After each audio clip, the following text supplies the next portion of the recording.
les peuples spatiaux et les peuples temporels. Les peuples spatiaux sont des peuples qui existent au sein dans un sol, sur un sol. Les peuples temporels sont des qui existent dans le domaine du sang, de la lignée. Une chose différente. Le judaïsme est traversé par cette problématique. Parce qu'il a une problématique sioniste, synagogale, spatiale. Il a une problématique temporelle, raciale, de lignage.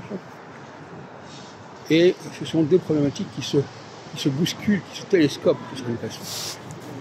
Les juifs laïcs, par exemple, sont des juifs qui sont plutôt dans le temps que dans l'espace.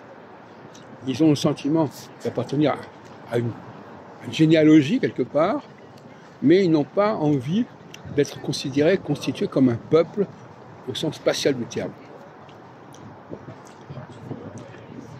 On peut dire la même chose de l'aristocratie. Les rois de France ne font pas partie intégrante du peuple français. Ils sont en tête du peuple français, ils sont chargés de ce peuple, mais ils se succèdent par le sang et ils n'ont pas... Il y a eu des cas d'ailleurs remarquables, comme à la mort de le petit-fils de Louis XIV, du Philippe V, qui a créé la dynastie Bourbon en Espagne. Donc il est arrivé, c'est un Français qui est arrivé en Espagne, qui a créé une dynastie qui existe toujours actuellement, le Bourbon d'Espagne.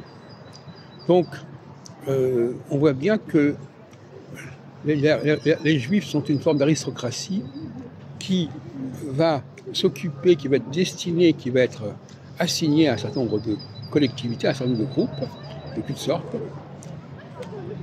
Et par rapport à eux, il y a ce qu'on appelle les enfants d'Israël, ou la maison d'Israël, qui, elle, est une structure spatiale qu'on retrouve dans la synagogue. La synagogue est constamment en référence avec la maison d'Israël, une structure spatiale, avec le Kaddish, on en parlait récemment. Et par conséquent, ce sont deux... Il y a toujours des phénomènes d'intersection. C'est évident qu'on peut naître dans un milieu, dans une certaine culture, mais en fin de compte, très rapidement, quelqu'un qui est vraiment marqué par le judaïsme du temps, il va se dissocier de toute forme d'appartenance de facto. Il peut choisir son appartenance. On peut dire je vais m'occuper de tel et tel groupe, mais il n'est pas déterminé par une quelconque appartenance.